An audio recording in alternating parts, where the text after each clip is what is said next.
Es mi casa ahora, dijo mi hermano en mi sala. Pero no sabía de la cláusula en el testamento. Esta casa es mía, gritó mi hermano, sacando mis cosas. Mi prometida y mi madre se rieron. El débil pierde. Entonces les enseñé un video y una cláusula secreta en el testamento de papá. El olor a pintura fresca y madera de pino me llenaba los pulmones. No era el aroma estéril de un hospital ni el olor a humedad de la vieja casa familiar, era el perfume del futuro, de un comienzo tangible. Cada bocanada de aire se sentía como una confirmación. Esta casa, no era solo cemento y ladrillos. Era la última promesa que le hice a mi padre. Mi nombre es Tadeo, tengo 31 años, y de profesión soy contador. Mi vida siempre ha estado regida por los números, por la lógica predecible del debe y el haber. Soy un hombre de naturaleza meticulosa, responsable, alguien que prefiere la seguridad de una hoja de cálculo bien estructurada a la incertidumbre del caos. Y esta casa, en las tranquilas afueras de Puebla, era el resultado final de la ecuación más importante de mi vida, años de ahorros, de horas extra, de fines de semana sacrificados, sumados a la herencia que mi padre, Mauro, me había confiado. Recorrí con la mano la pared lisa del pasillo, todavía fría al tacto. Podía ver cada espacio no como lo que era, sino como lo que sería, aquí, el pequeño estudio donde podría trabajar en silencio, allá, la cocina donde Ximena prepararía sus platillos experimentales, y el jardín trasero. Pequeño pero lleno de sol, donde nuestros futuros hijos podrían jugar. Ximena. Mi prometida. La pieza final que completaba el rompecabezas de mi felicidad. La imagen de mi padre en su lecho de muerte apareció en mi mente, tan vívida como si hubiera sido ayer. Tenía 62 años, pero la enfermedad lo había avejentado 2 décadas. Sus manos, antes fuertes y callosas por años de trabajo, se habían vuelto frágiles, casi translúcidas.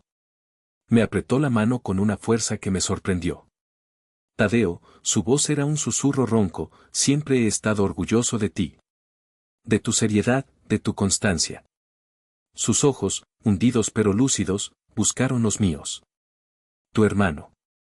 Leonel, él vuela alto, pero a veces se olvida de mirar donde pisa. Tú, en cambio, siempre has tenido los pies en la tierra. Me entregó los documentos del seguro de vida. Usa este dinero para construir cimientos sólidos, hijo. Un hogar. Algo que perdure. Algo que él nunca entendió cómo construir. Justo en ese momento, Leonel entró en la habitación. No para preguntar cómo seguía papá, sino para quejarse. ¿Otra vez con el doctor? Papá, estás desperdiciando el dinero en medicinas que no sirven de nada. Esa lana nos vendría mejor para otras cosas. No le respondí. Simplemente ajusté la almohada de mi padre y le di un sorbo de agua. Él me miró, y en esa mirada silenciosa hubo un universo de comprensión. Ese era el marcado contraste entre mi hermano y yo. Leonel veía el dinero como un medio para el placer inmediato, yo lo veía como una herramienta para construir seguridad. Mi amor, es perfecta. La voz de Ximena me sacó de mis recuerdos. Me rodeó la cintura con sus brazos y apoyó la barbilla en mi hombro, mirando hacia el jardín. Tenía 29 años, era vibrante y llena de vida, todo lo que yo no era. Ella era el color en mi mundo de blanco y negro. Nuestro nidito de amor. Eres increíble, mi vida, por haber logrado esto para nosotros. Besé su cabello, embriagado por su perfume y por la sensación de logro. Lo logramos juntos, corregí. Claro que sí, dijo ella, aunque ambos sabíamos que la mayor parte del capital provenía de mis ahorros y de la herencia de mi padre. El sábado haremos la fiesta de inauguración, le dije. Ya invité a mi madre y a Leonel. Vi una sombra de vacilación cruzar su rostro, un microsegundo de tensión en su sonrisa antes de que se ensanchara de nuevo. Fue casi imperceptible, tan rápido que dudé de haberlo visto. ¡Qué maravilla!, exclamó. Ya muero de ganas por reunir a toda la familia en nuestro hogar. Su entusiasmo pareció genuino, y me culpé por mi fugaz desconfianza. Después de todo, mi familia no era fácil. Y yo, más que nadie, anhelaba que este nuevo hogar fuera el lugar donde, finalmente, todos pudiéramos ser felices. Qué ingenuo fui. 3 días antes de la fiesta, el caos era controlado. Cajas de cartón apiladas en las esquinas, el eco de mis pasos sobre el piso nuevo y yo, en medio de la sala, tratando de descifrar el manual de instrucciones de una estantería sueca. El esfuerzo físico me ayudaba a calmar los nervios. Quería que todo estuviera perfecto. No solo para mí, sino para demostrar algo. ¿A quién? A mi madre, supongo. Siempre a mi madre. El teléfono sonó, y el identificador de llamadas confirmó mis pensamientos. Era ella, Dalia. Hijo, ¿cómo va todo por la casa nueva? Su voz sonaba falsamente alegre, un tono que yo conocía demasiado bien. Era el preludio de una comparación. Todo bien, mamá. Terminando de instalar algunos muebles. Ay, qué trabajador eres. Siempre tan responsable. Hizo una pausa dramática. Qué bonita casa, Tadeo. Vi las fotos que me mandaste. Lástima que tu pobre hermano Leonel todavía tenga que rentar un departamentito. Con lo que le cuesta todo. Deberías ayudarlo más. Ahí estaba. Mi éxito no era motivo de celebración pura, sino un recordatorio del supuesto fracaso de mi hermano. Le he ayudado, mamá. Varias veces. Pero él tiene más gastos. Es más sociable, necesita mantener una imagen. Tú eres más sencillo. La conversación siguió por esa línea. A través de sus palabras, Dalia pintaba el mismo cuadro de siempre: mi disciplina era una cualidad aburrida y predecible, la irresponsabilidad de Leonel era el encanto de un espíritu libre. Mis logros eran una obligación, sus dificultades, una injusticia del destino que requería la compasión y el apoyo de todos. Colgué el teléfono con una sensación amarga en el estómago. La misma que sentí a los 10 años. Un recuerdo se abrió paso con una claridad dolorosa. Estábamos en la sala de la vieja casa. Un jarrón de porcelana, la herencia de la abuela, yacía hecho añicos en el suelo. Leonel y yo lo habíamos tirado mientras jugábamos. Fue Tadeo, gritó Leonel antes de que yo pudiera decir una palabra, sus ojos abiertos con una inocencia perfectamente fingida. Mi madre entró corriendo. No preguntó. No investigó. Su mirada se posó en mí, el niño callado y torpe, y luego en Leonel, su primogénito carismático. El veredicto fue instantáneo. Tadeo, no puedes tener más cuidado, estás castigado. Me quedé allí, mudo, mientras mi padre entraba y observaba la escena en silencio. No dijo nada para contradecir a mi madre, nunca lo hacía. Pero más tarde, esa noche, entró en mi cuarto. Se sentó en el borde de mi cama y me dijo en voz baja: yo sé la verdad, hijo. La integridad es una fuerza silenciosa. No necesita gritos para existir. Esas palabras se convirtieron en un mantra para mí. 2 días después, Leonel apareció en la casa nueva sin avisar. Tenía 34 años, pero conservaba el aire de un adolescente que espera que el mundo le resuelva la vida. Bórale, carnal. Te la rifaste, dijo, recorriendo la casa con una mirada que mezclaba envidia y cálculo. Qué suertudote eres, con la lana que te dejó mi jefe. El comentario me irritó. No fue suerte, fue confianza. Pero discutir era inútil. Necesito un favorcito, dijo, llegando al grano. Un negocio rápido. Préstame unos 20,000 pesos, ¿no? Te los devuelvo en un mes. Sabía que era mentira. Sabía que ese dinero se iría en una cena cara o en alguna tontería para impresionar a alguien. Pero la fiesta era en 2 días. Quería paz. Quería, por una vez, que mi madre viera que intentaba llevarme bien con él. Está bien, dije, y vi un destello de triunfo en sus ojos. Al día siguiente, en la oficina, le conté a Renata sobre la visita de mi hermano. Renata era mi colega, una mujer brillante y directa que no se andaba con rodeos. ¿20,000? Tadeo, eres demasiado bueno. Solo quiero evitar problemas antes de la fiesta. Ella suspiró y cambió de tema. Hablando de problemas, ¿cómo va todo con Ximena? ¿Ya superaste la idea de que es un ángel caído del cielo? Me reí. Es maravillosa, Renata. No tienes idea.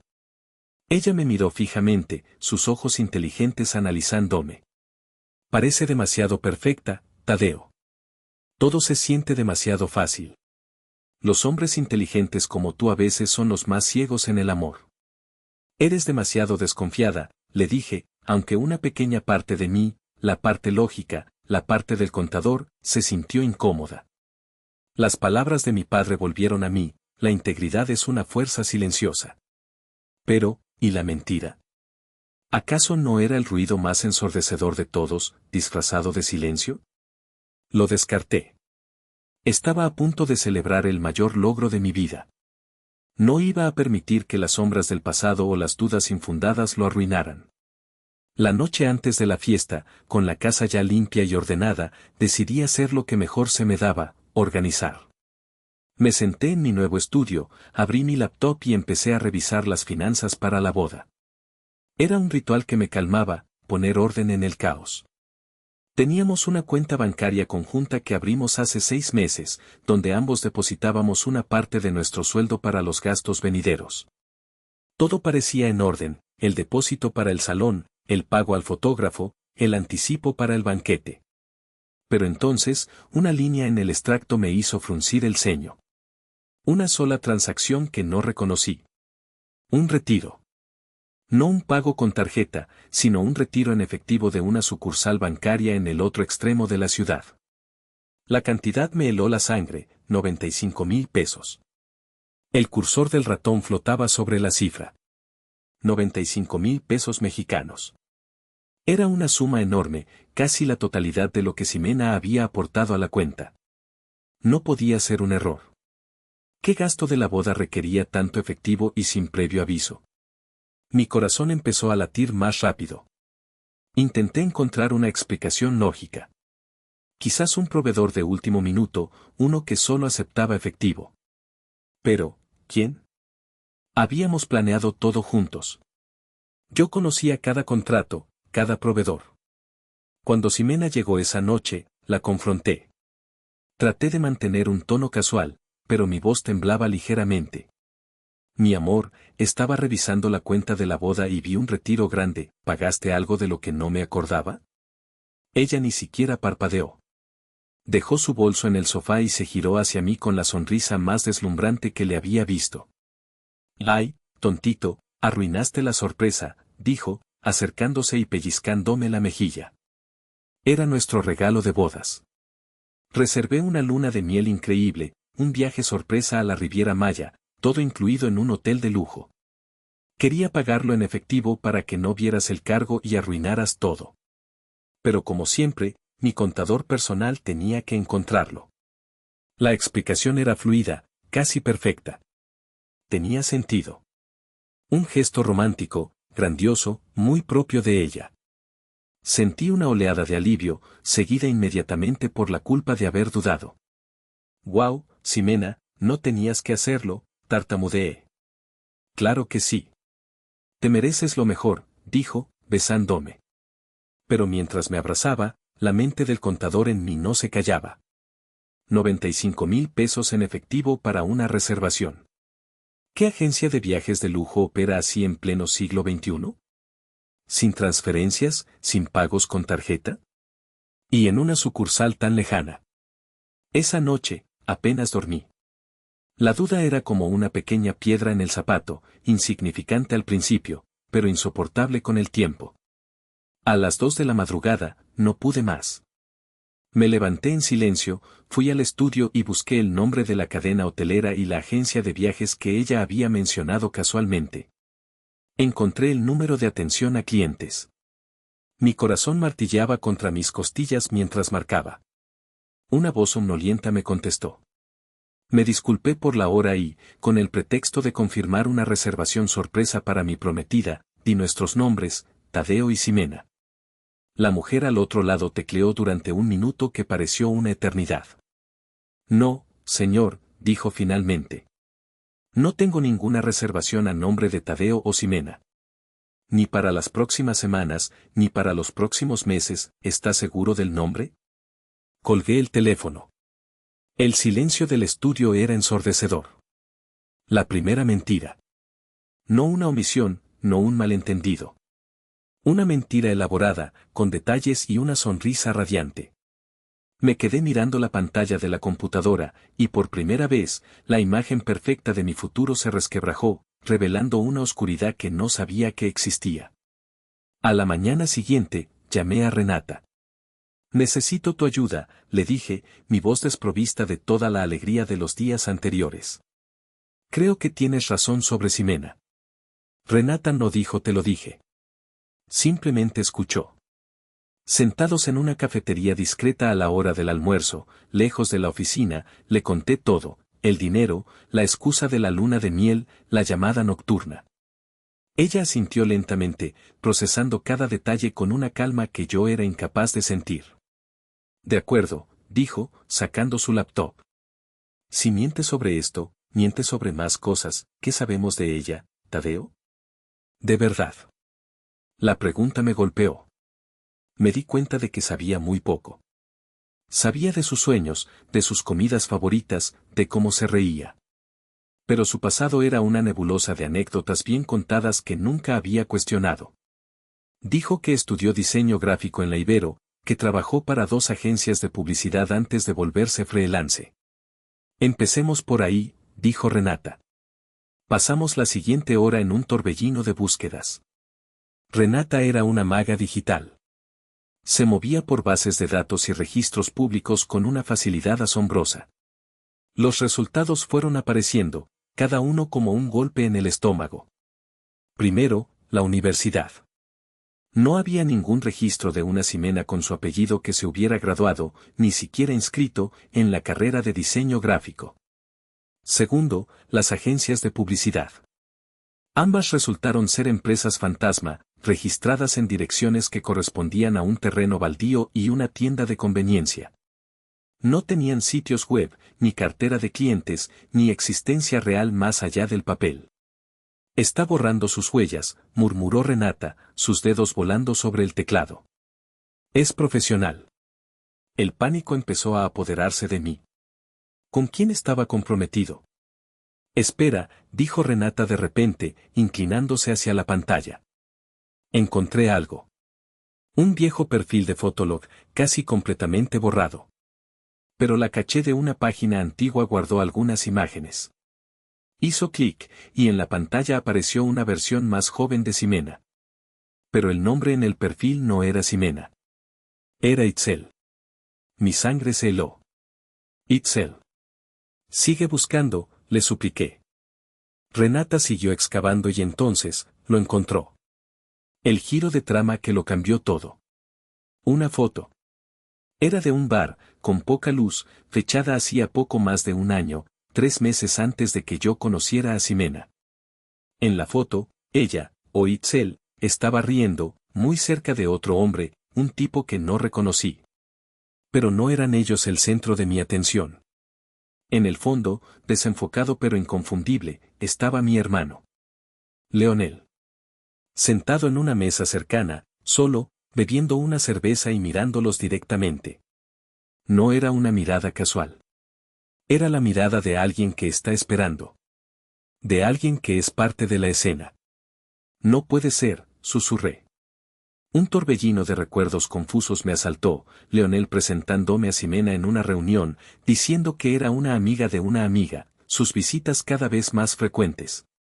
Sus conversaciones en voz baja con ella cuando creían que yo no escuchaba. Era una conspiración. Una farsa planeada desde el principio. Y yo era el objetivo. Tadeo, tienes que salir de ahí, dijo Renata, su voz llena de urgencia. No, respondí, una frialdad nueva y dura asentándose en mi interior. Mañana es la fiesta. Van a venir a mi casa a celebrar su victoria. No voy a huir. Voy a estar preparado. Esa tarde, compré e instalé 3 cámaras de seguridad ocultas en la casa, una en la sala, una en la cocina y otra en el pasillo. La excusa oficial para Ximena fue la seguridad, proteger nuestro nuevo hogar. En mi mente, las palabras de mi madre resonaban con una ironía cruel, siempre buscando problemas, Tadeo. Sí, mamá. Estaba buscando problemas, porque los problemas habían venido a buscarme a mí, a mi casa, con la cara sonriente de la mujer que amaba y la mano extendida de mi propio hermano. Esa noche, con el corazón en un puño, conduje hasta la casa de don Fermín.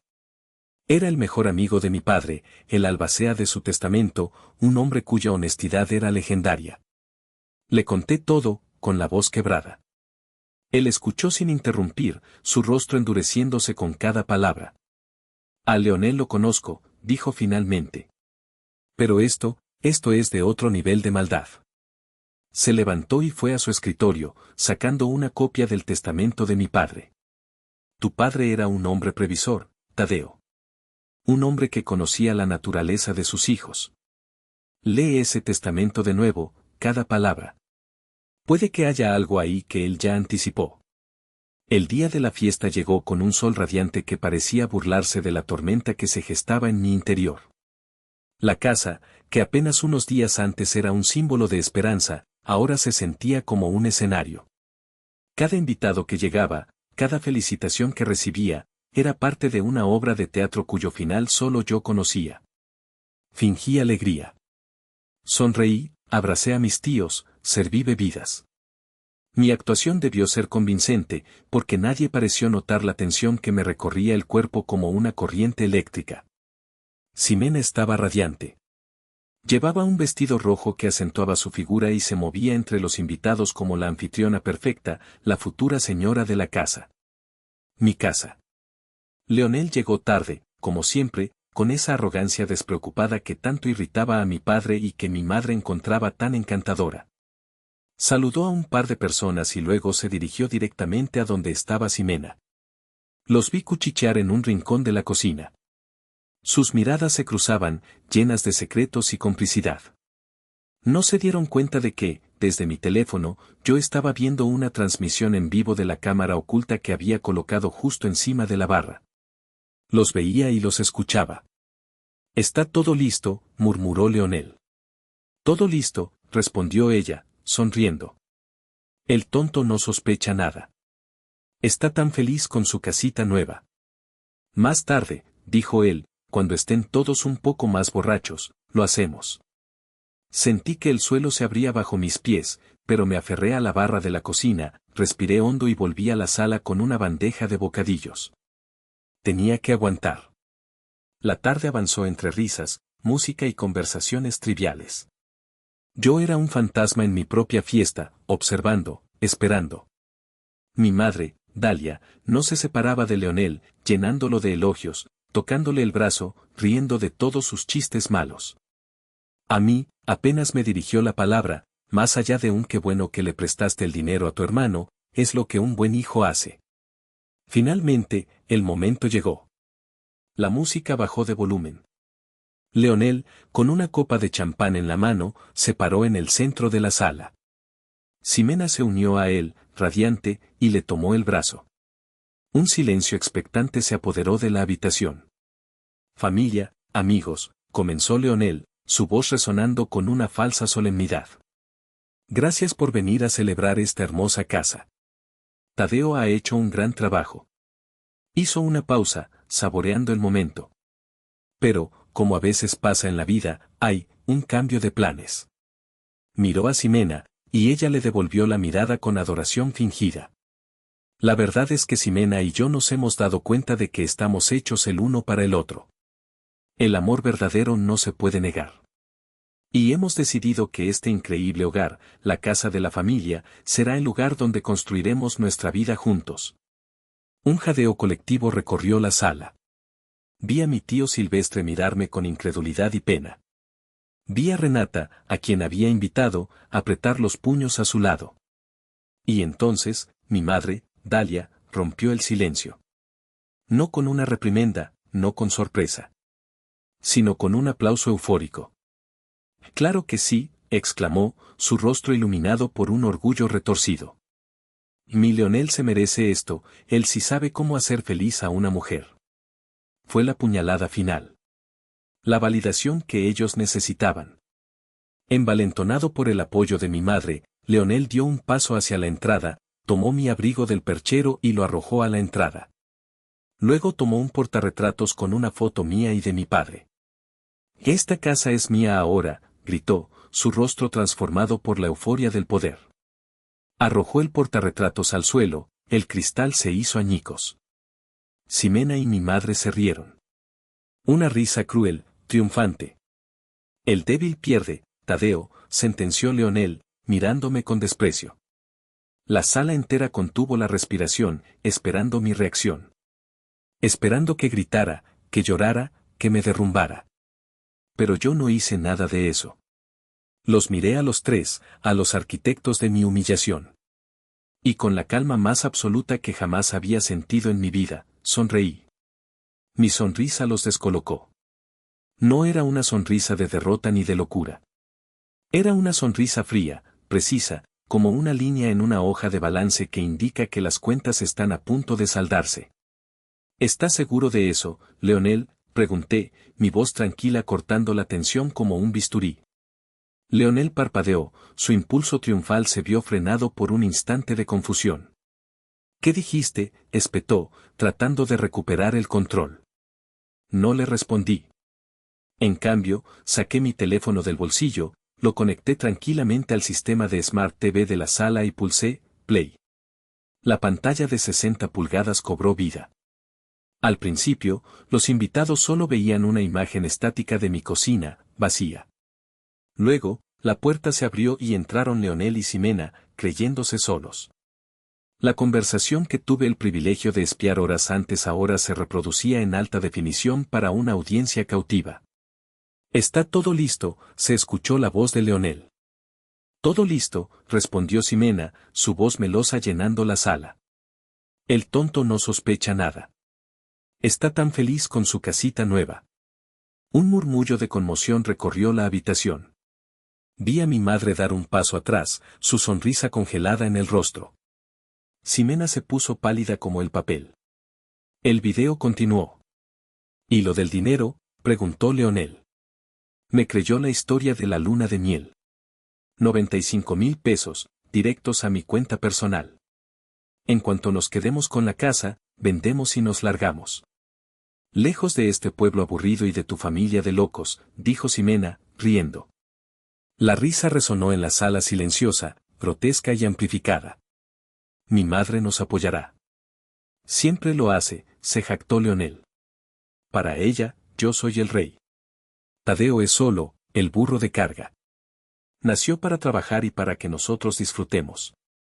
El golpe final. La sala estalló en un clamor de murmullos indignados.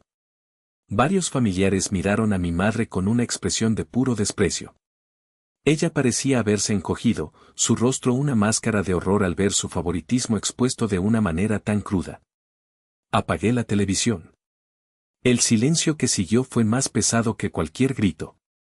La luna de miel sorpresa, dije, mirando directamente a Ximena, quien ahora temblaba visiblemente. Una mentira bastante elaborada. Pero los mentirosos cometen errores. Por ejemplo, olvidan que las agencias de viajes dejan registros, o la falta de ellos. Luego me volví hacia mi hermano. ¿Y tú, Leonel, el burro de carga? Quizás tengas razón. He cargado con tus deudas, tus excusas y el peso de la decepción de nuestra madre durante 31 años. Caminé lentamente hacia el centro de la sala, recogiendo un trozo del marco roto de la foto de mi padre. Pero el error más grande que cometieron fue pensar que mi meticulosidad se limita a mi trabajo. También la aplico a mi vida. Especialmente cuando algo no cuadra. Saqué otra foto en mi teléfono y la mostré a los más cercanos. Era la imagen del viejo perfil de Fotolog. Ximena, o Ixel, con otro hombre. Y Leonel, al fondo, observando. Esta foto fue tomada hace un año, Leonel. Me la presentaste 3 meses después. Esto no fue un arrebato de pasión. Fue una emboscada planeada. Encontraste a una estafadora profesional y la trajiste a mi vida, a mi casa, para robarme lo que mi padre me dejó. Leonel abrió la boca, pero no salió ningún sonido. Su rostro estaba descompuesto por el pánico. Había basado todo su plan en la creencia de mi debilidad, de mi pasividad.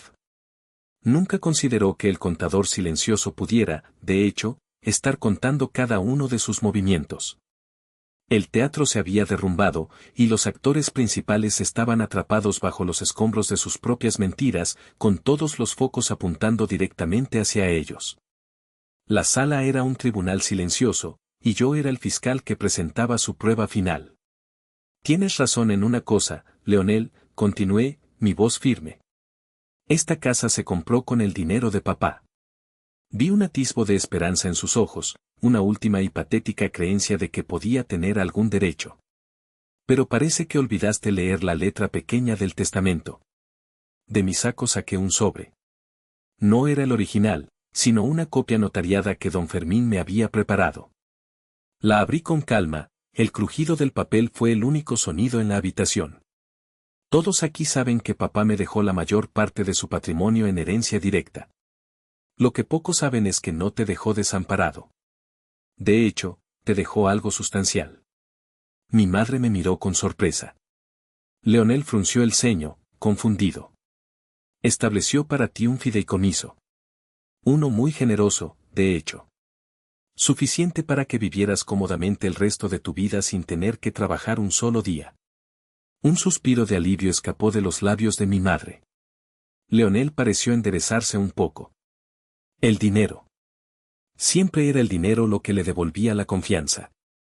Sin embargo, dije, haciendo una pausa para que el peso de mis siguientes palabras se asentara, papá te conocía mejor que nadie. Conocía tu impulsividad, tu egoísmo. Y por eso, incluyó una condición. Una cláusula de moralidad. Leí directamente del documento, mi voz clara y resonante. Este fideicomiso a nombre de mi hijo, Leonel, se mantendrá activo siempre y cuando él demuestre una conducta honorable.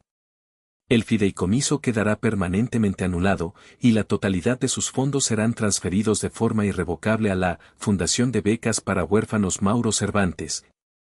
Si se demuestra legalmente que Leonel ha cometido actos de, hice una pausa y levanté la vista, mirando directamente a mi hermano, daño financiero o emocional deliberado contra un miembro de su familia directa. El color desapareció del rostro de Leonel. Mi madre se llevó una mano a la boca. La conspiración para estafarme, para robarme mi casa, el dinero de la cuenta conjunta, todo grabado en video, expliqué, señalando la pantalla oscura de la televisión.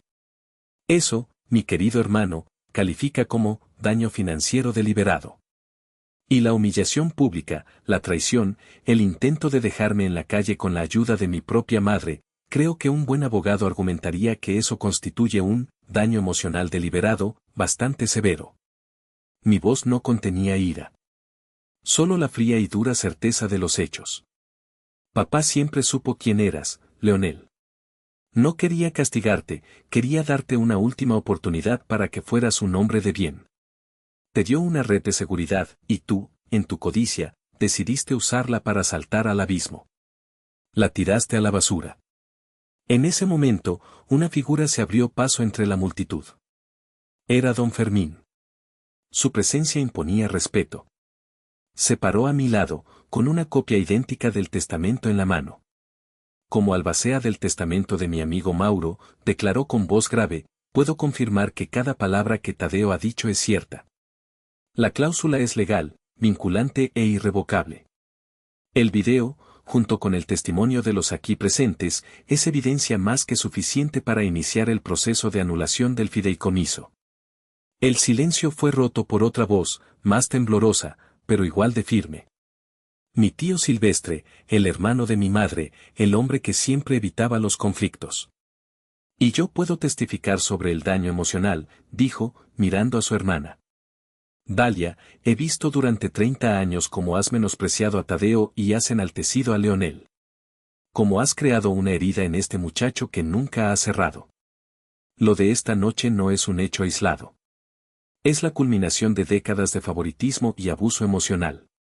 Mi madre se derrumbó en una silla, sollozando. Pero ya nadie se acercó a consolarla. El hechizo se había roto. Su poder, construido sobre la manipulación y la culpa, se había desvanecido. Leonel estaba paralizado, viendo cómo su futuro dorado se convertía en polvo ante sus ojos. El rey había sido destronado, no por la fuerza, sino por las palabras sabias y previsoras de un padre que, incluso desde la tumba, había logrado proteger a su hijo. La devastación en el rostro de Leonel era absoluta. No era solo la pérdida del dinero, era la aniquilación de su sentido de derecho, la idea de que el mundo siempre se acomodaría a sus deseos.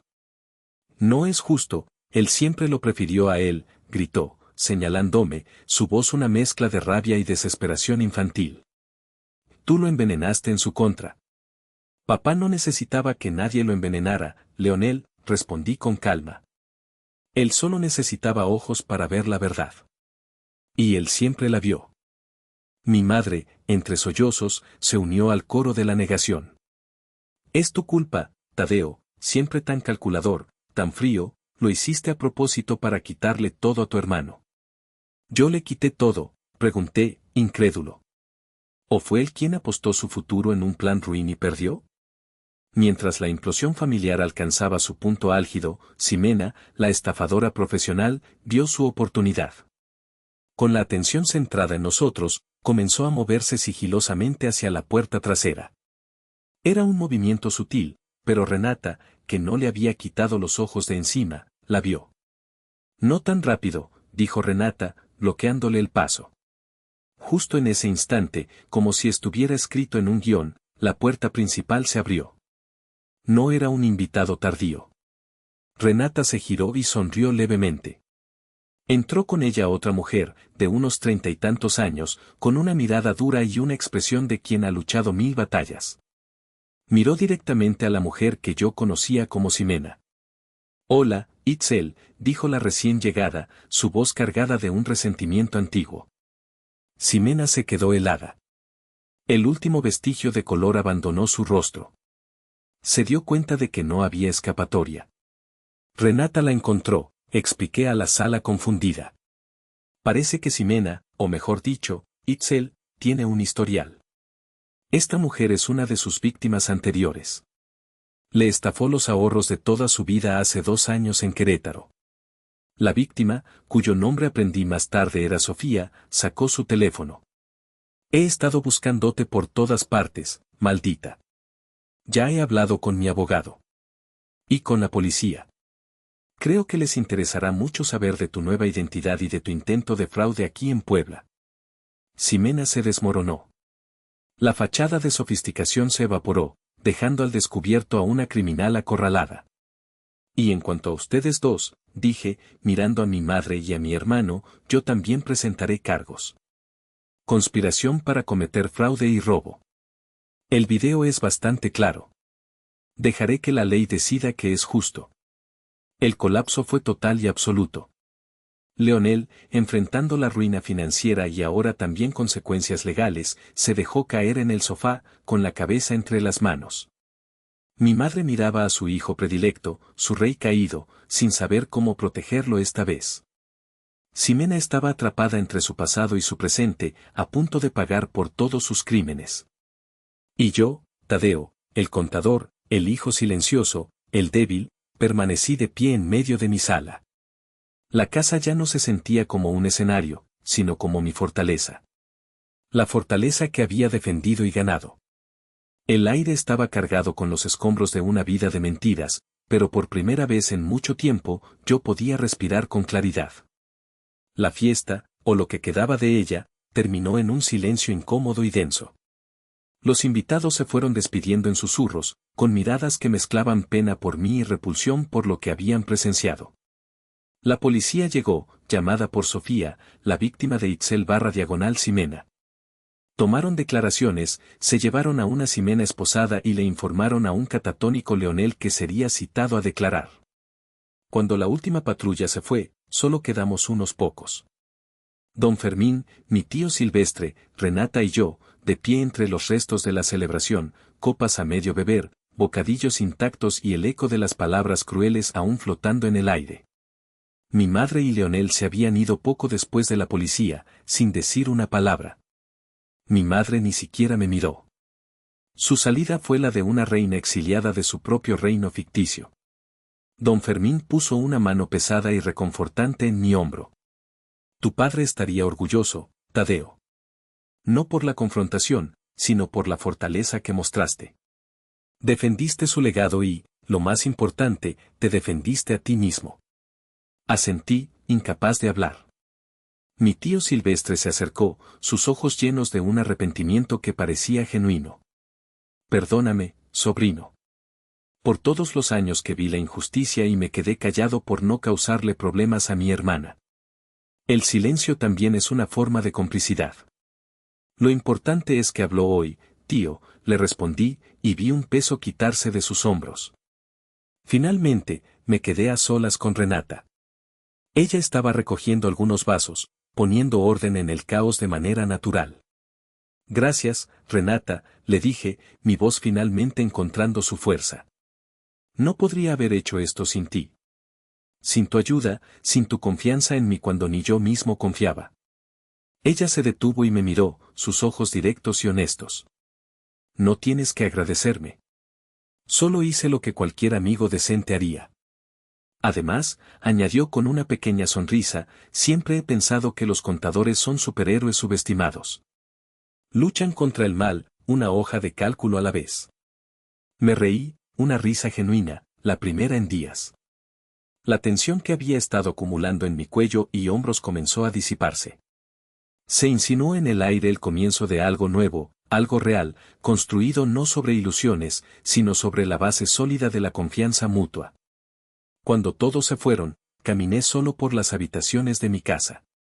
No sentía la euforia de la victoria. No había placer en la destrucción de mi familia. Lo que sentía era un doloroso y profundo alivio. Como un cirujano que ha tenido que amputar una parte gangrenada para salvar el resto del cuerpo. Me detuve frente a la pared donde antes colgaba la foto de mi padre. El cristal roto seguía en el suelo. Recogí el marco de madera y saqué la fotografía. Era mi favorita, él y yo en un día de pesca, yo tendría unos 12 años. Ambos sonreíamos. Miré su rostro en la foto y sentí que había cumplido mi promesa. No solo la de construir un hogar, sino la de honrar su fe en mí. Había protegido su legado de aquellos que solo querían saquearlo. La batalla había terminado. La casa era mía. Pero la familia que había imaginado para ella se había ido para siempre. Pasaron los meses. El escándalo, que fue la comidilla del pueblo durante semanas, finalmente se calmó, convirtiéndose en una de esas leyendas locales que se cuentan en voz baja. La vida, como siempre hace, siguió su curso. El proceso legal fue largo y agotador, pero los resultados fueron claros. Ximena, o Itzel, fue condenada por fraude, no solo por mi caso, sino por el de Sofía y otros dos que salieron a la luz. Su carrera como estafadora había llegado a su fin.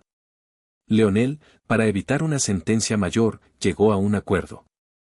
Se declaró culpable de conspiración menor y recibió una sentencia suspendida y servicio comunitario. La anulación de su fideicomiso, sin embargo, fue total e irrevocable. Por primera vez en su vida, a sus 34 años, mi hermano tuvo que buscar un trabajo de verdad.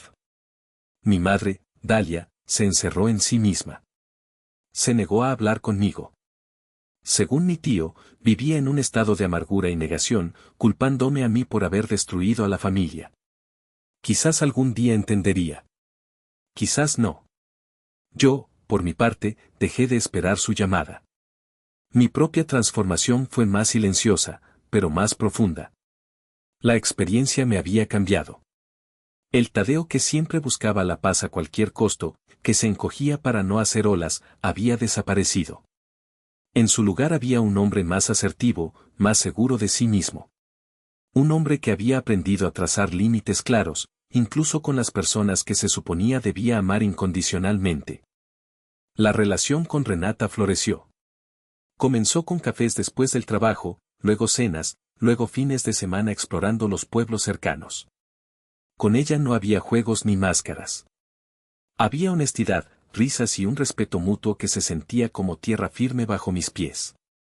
Estábamos construyendo algo, lentamente, con el cuidado de dos personas que entienden el valor de unos cimientos sólidos. Una tarde de domingo, estaba sentado en el sillón de mi sala, la misma sala que fue escenario de la peor noche de mi vida. La luz del sol entraba por la ventana, iluminando las partículas de polvo que bailaban en el aire. Afuera, el jardín que había plantado comenzaba a florecer, pequeños brotes verdes emergiendo de la tierra oscura. Reflexioné sobre todo lo que había pasado. El dolor de la traición ya no era agudo. Se había convertido en una cicatriz, un recordatorio de la batalla librada. Y en esa calma, entendí la verdadera naturaleza de mi victoria. No se trataba de la casa. No se trataba del dinero. Ni siquiera se trataba de exponer las mentiras. La verdadera victoria fue liberarme de una carga que había llevado toda mi vida sin siquiera darme cuenta, la agotadora e inútil búsqueda de la aprobación de mi madre. Al enfrentarla a ella y a mi hermano, al elegir la verdad por encima de la falsa armonía familiar, me había elegido a mí mismo por primera vez. Esta casa ya no era una promesa para mi padre. Ahora, era una promesa para mí mismo. La promesa de una vida construida sobre la verdad, el respeto y la paz que tanto había luchado por merecer. Y mientras observaba el jardín, un pensamiento claro y tranquilo se